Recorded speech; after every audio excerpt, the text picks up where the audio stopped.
नमस्कार, आप देख रहे हैं वॉइस ऑफ डेमोक्रेसी 24। तस्वीर आप देख पा रहे हैं, ये है गुड़गांव जिला परिषद के वार्ड नंबर 4 के गांव झांझरोला खेड़ा की, जहां पर भाजपा प्रत्याशी मनीष सैदपुर ने आज चुनावी जनसभाएं की। जनसभाओं को देखते हुए लगता है कि मनीष ने लगातार इस वार्ड में हासिल के करीब है। ग्रामीणों ने कहा कि मनीष एक सामाजिक व्यक्तित्व के व्यक्ति हैं। वो जिस तरह से कदम फैलाते जा रहे हैं, हम मान के चल रहे हैं आदमपुर की तर्ज पर शाहपुर में जीत का जश्न मनेगा। और उन्होंने कहा कि इस तरह का युवा जो सोच से बहुत ही अच्छा और नेक इंसान है।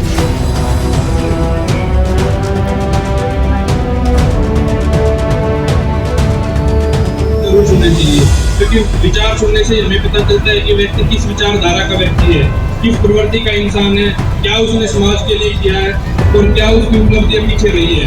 ये जानना हमारे लिए बहुत महत्वपूर्ण है, क्योंकि 9 तारीख के बाद जिस भी उम्मीदवार को आप चुन देंगे, ऐसा नहीं है कि कभी आने वाले समय में हमें पता चले कि अभी बात उस चीज का पक्का हो, क्योंकि ऐसे उम्मीदवार हमारे देख रहे हैं वॉइस ऑफ डेमोक्रेसी 24 और मैं हूं भारती। इस वक्त मैं मौजूद हूं झांझरोला खेड़ा गांव है और जो वार्ड नंबर 4 की जो जंग है उसमें महाकुंभ में आज मनीष का लगातार जनसभाओं को संबोधित करते आ रहे हैं। इतना बड़ा जन समर्थन मिल रहा है लगातार है। जिस तरह से चुनाव नजदीक आ रहा है, समय आ गया उठा पटक का के किसी भी तरह कोई भी साम दाम दंड भेद लगा के वोटों को इधर से उधर करने की जो राजनीति है वो लास्ट के 2 दिन में होगी।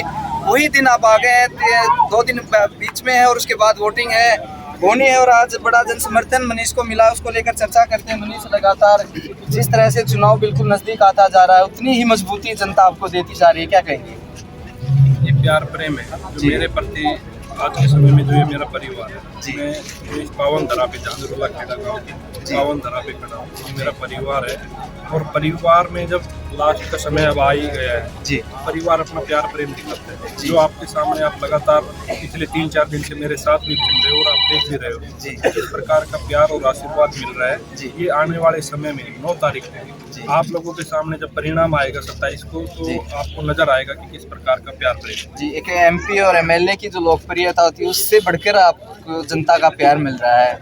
इतना सहयोग और इतनी ऊर्जा जो मिलती है, इस राज को भी मीडिया के सामने बोलते हुए, ये प्यार प्रेम है जी। ये कोई ना, तो मैं मानता हूँ कि मैं समाज के प्रति जी जो अच्छाई है उनको सामने लेके आना चाहिए जी। जिस प्रकार की नेगेटिविटी हमारे समाज में फैलाते हैं लोग जी, उनके बारे में जनता के सामने बताना बहुत जरूरी है जी। क्योंकि ये परिवार है, अगर परिवार गंदगी की तरफ धकेल दिया गया जी, तो उसमें कहीं भी कुछ भी उसका दुख होता है सभी को। मेरे युवा साथियों के बारे में तब मेरे को पता चलता है कि भाई इस प्रकार के नशे की लत में जा रहे हैं, किसी दबाव में आ रहे हैं, तो मेरे को बड़ा दुख होता है जी। इन चीज़ों को मैं पिछले लगातार 3-4 साल से तो समाज में घूम रहा हूँ, अपने क्षेत्र में भी घूम रहा हूँ।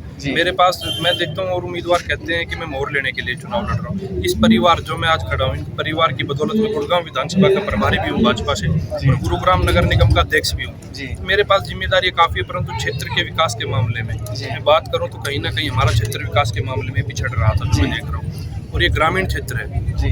ग्रामीण क्षेत्र में मैं मानता हूँ, चाहे मेरे ही बच्चे क्यों ना हो, शहरी क्षेत्र के मुकाबले में कहीं ना कहीं शिक्षा का भाव जरूर है हमारे क्षेत्र में। मैं चाहता हूँ कि आने वाले समय में हमारे क्षेत्र में किसी प्रकार का ना तो शिक्षा का भाव हो, ना किसी प्रकार का हमारे क्षेत्र में स्वास्थ्य को लेके जो हॉस्पिटल्स है उनकी फैसिलिटी किसी प्रकार की कोई परेशानियाँ ना हो, क्योंकि रोड पानी सी हो रही है, आम समस्याएं हैं जिनको तो कोई भी आएगा ये मूलभूत सुविधाएं इनको पूरी कर देगा। मैंने जो लक्ष्य लिया हुआ है, मेरा लक्ष्य है, मैं हर जगह जाता हूँ, कहता भी हूँ कि गुरुग्राम का जो ये वार्ड नंबर 4 है, इसको गुरुग्राम में ही नहीं हरियाणा में नंबर 1 बनाना है। और हरियाणा में नंबर 1 में जब बना सकता हूँ जब मेरे वार्ड का हर परिवार खुशहाल होगा, क्योंकि सरकार की योजनाएं 55 योजनाएं हैं। अगर मैं उनको धरातल पे लेके आता हूँ तो एक छोटे से छोटे बच्चे से लेके मेरे बड़े बुजुर्ग जो अंतिम चरण में अपने अंतिम सांसों तक योजना ले सकते हैं, ऐसे भी है। एक छोटा से छोटे गरीब परिवार उससे लेकर एक बिजनेसमैन तक राज में होता मनीष सुविधा उसी के पास ज्यादा होती है। मैं मानता हूँ कि सरकार कोई नुमाइंदा चुन के जाता है यहाँ से, तो प्रत्येक व्यक्ति का हो जाता है। उसके बाद ना तो कोई पक्ष बचता है ना कोई विपक्ष बचता है। उस व्यक्ति को हर परिवार को अपना समझ के काम करना चाहिए और जो योजनाएं एक्चुअल में जिनको जरूरत है, वास्तव में जिनको जरूरत है, उन तक ये योजनाएं पहुँचानी चाहिए। आने वाले समय में मैं अपने वॉलंटियर्स की टीम रेडी करके, मेरे पीछे भी ADC साहब से बात हुई थी विश्राम मीणा जी से, चुनाव का दौर आ गया उससे पहले उन्होंने लिस्ट वगैरह हमने तैयार कराई थी, फैमिली ID तैयार कराई थी। जिससे कि आने वाले समय में हम ये चिन्हित कर सकें कि वाकई में किन परिवार को जरूरत है इन योजनाओं की। जिस तरह से पिछले 5 दिन से महिलाओं ने भी एक जत्था खोल दिया है, अलग से टीम बना के जा रही है, उसका कितना महत्व चुनाव पे मानते हैं आप? जो महिलाएं घर से निकल के आपके लिए वोट की अपील के लिए आगे आई हैं। जब मेरी माताएं बहनें मेरे ऊपर आशीर्वाद रखती है, हाथ सर पे हाथ रखती है, तो मेरा मन भावुक हो जाते हैं। आदि माताओं बहनों को मेरे को हो सकता है कि कहना नहीं चाहिए, पर कुछ माताओं बहनों से मेरा मैंने उनको कभी देखा नहीं, जो आज के समय में मेरे लिए चुनाव में आई हुई है। और वो कहती है कि बेटा तू तो हमें जानता नहीं, पर हम तेरे काम से और मेरे बच्चे जो तेरे बारे में बात करते हैं उससे वाकिफ़ है। तो आज ये समय आ गया कि हम अपने बेटे को, अपने भाई को कहीं ना कहीं जो हमारी मदद होती है, वो तो कहती है कि ये एक यज्ञ है, और इस यज्ञ में हम जो घूम लेंगे, हमारा बेटा भी तो नंगा पैर घूम रहा है, बोला हम चप्पल पैर के वैसे घूम भी लेंगे इसमें कोई बड़ी बात नहीं होगी। एक यज्ञ है, इसमें हम अपनी आहुति देने का काम करते हैं। ऐसी बातें मेरी माताएं बहनें मेरे को कहती है, मेरा मन भावुक हो जाता है और मैं बड़ा खुश होता हूँ इस चीज़ को देख के कि बहुत प्यार और प्रेम। 9 तारीख के लिए हर रोज आप अपील करते हैं, एक बार फिर हमारे माध्यम से जो अपील है। मैं तो हाथ जोड़ के निवेदन और आग्रह करता हूँ कि आपके बेटे, आपके भाई को आने वाली 9 तारीख को पहले नंबर का बटन, कमल का फूल का निशान है, उसे दबा के आप 9 तारीख का एक दिन का समय मुझे दे दें। उसके बाद आप 24 घंटे, मैं लोग बाग तो कहते हैं 5 साल के लिए, मैं कहता हूँ कि मेरा रिश्ता आप लोगों से ताउम्र का रहेगा, और जो काम मेरे से संभव होगा मैं हर काम आपका कराने का काम करूँगा।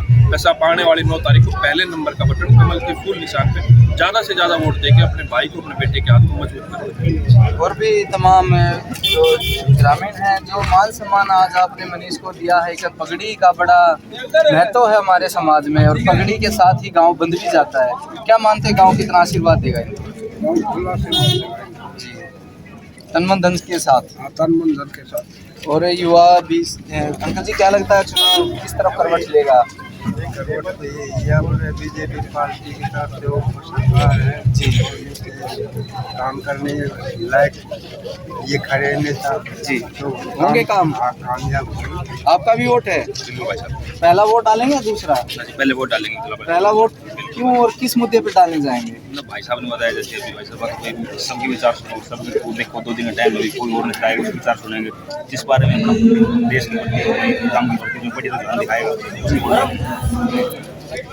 तमाम युवा साथी और भी हैं, कुछ कहेंगे तो ठीक है।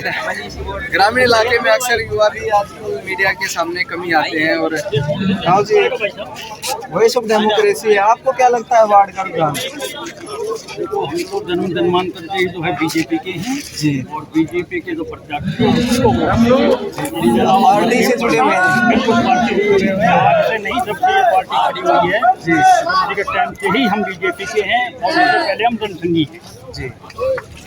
तो एक मैं तो ये भी रहेगा, जो जनसंघी हैं, जो पार्टी से जुड़े हुए हैं, वो भी वोट बैंक है मनीष की तरफ जाएगा, और गांव का भरपूर आशीर्वाद इन्हें मिला है मनीष को। और तमाम युवा हैं जो पहले वोटर हैं, जो पहली वोट डालने जाएंगे, वो भी मनीष की तरफ आकर्षित हैं। और तमाम वार्ड के प्रत्याशी हैं, उनसे भी हम एक कोशिश करेंगे रूबरू होने की। जब तक के लिए बने रहे मेरे साथ और देखते रहे वॉइस ऑफ डेमोक्रेसी 24। शुक्रिया।